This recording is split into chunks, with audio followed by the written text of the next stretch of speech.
You are not yourself anymore. That's not a complaint. That's just the truth after 18 months undercover.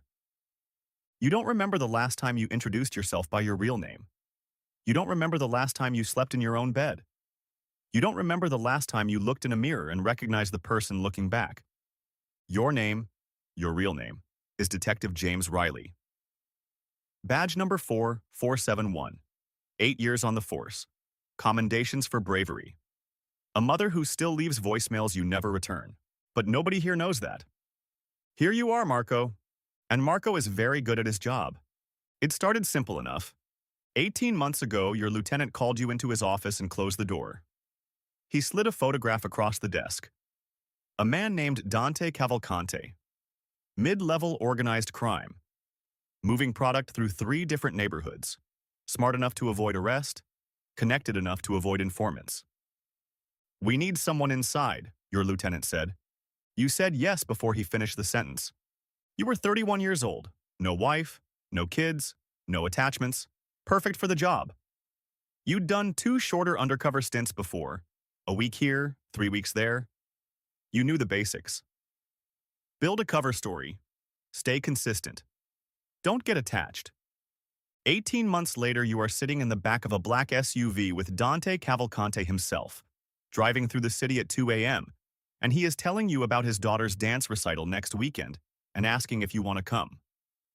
You say yes. And the terrifying part is you actually want to go. The first month was the hardest. You were introduced to the crew as Marco Reyes, a mid-level dealer from out of state, looking to expand operations with connections that could move product faster than anything they currently had. Your department spent 3 weeks building the legend. Fake ID, fake criminal record. Fake references from informants playing the role of your previous associates. You walked into Dante's operation expecting to feel like an outsider. Instead, it felt disturbingly natural.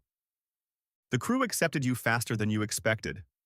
You had a talent for this, reading people, telling them what they wanted to hear, becoming whoever the room needed you to be.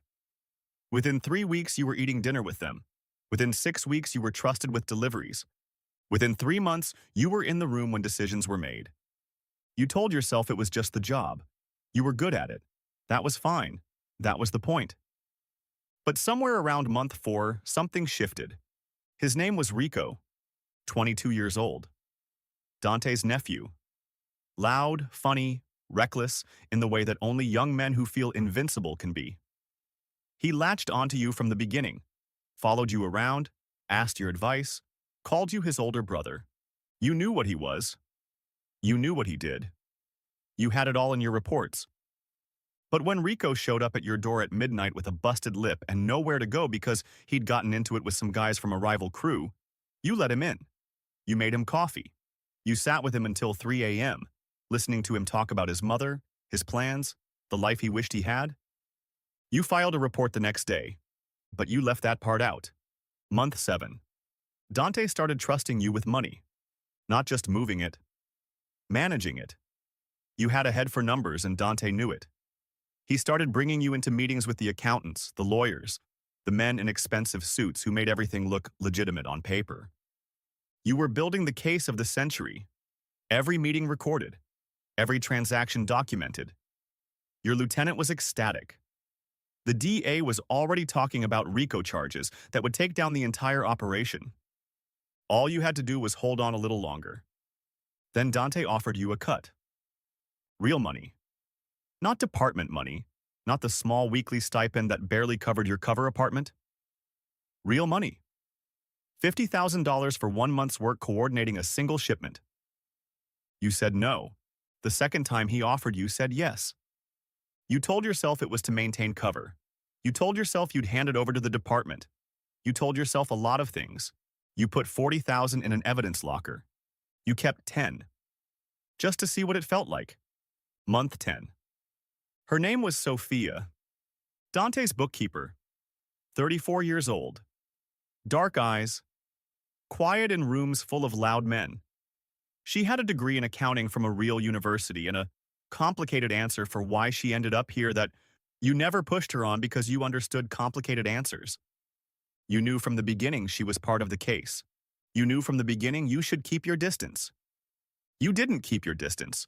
The first time she stayed over, you lay awake until 4 a.m., staring at the ceiling thinking about the fact that when this was over, when Dante went down and the whole operation collapsed, Sophia was going to be arrested too. You started leaving things out of your reports. Small things. Things that could be explained away. Things that maybe didn't matter. But they mattered. Month 14. Rico got arrested. Not by your department. By a different unit working a separate case. Wrong place, wrong time, a traffic stop that went sideways. He called you from the back of a police car. You were sitting in your department's surveillance van 3 blocks away listening to the whole thing on a wire. Rico asked you to help him. You told your lieutenant about the arrest. You didn't mention that Rico had called you. You didn't mention what he asked.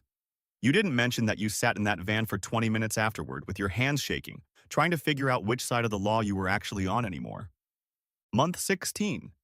Your lieutenant called you in for a face-to-face. He sat across from you and studied your face for a long time before he said anything. You doing okay? He asked. Fine, you said.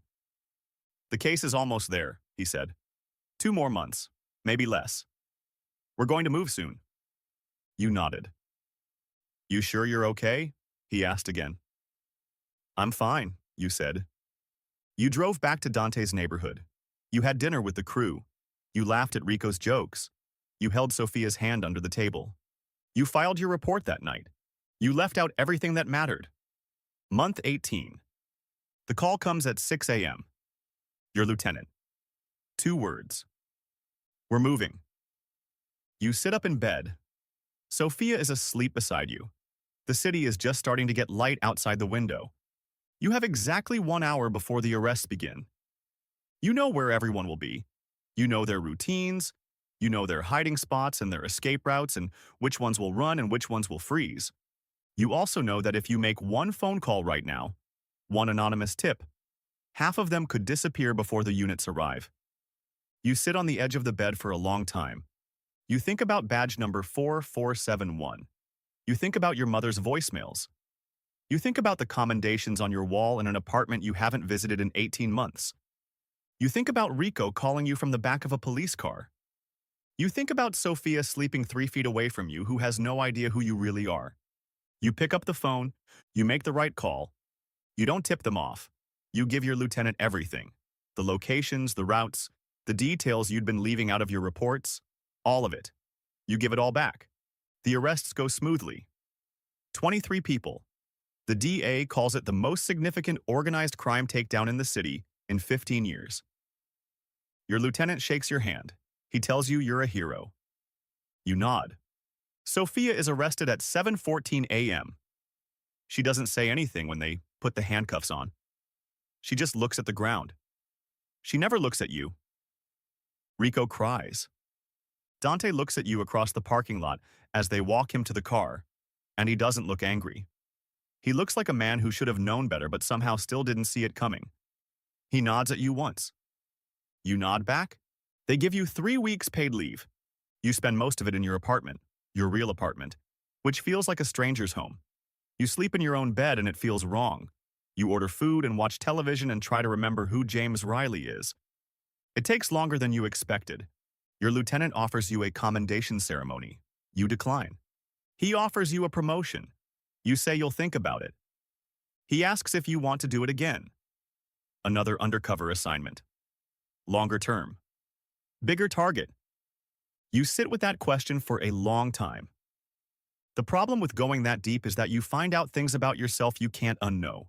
You find out exactly how much of yourself you're willing to trade away. You find out where your line is. And you find out how close you came to crossing it. You tell him you'll think about it. You're still thinking about it.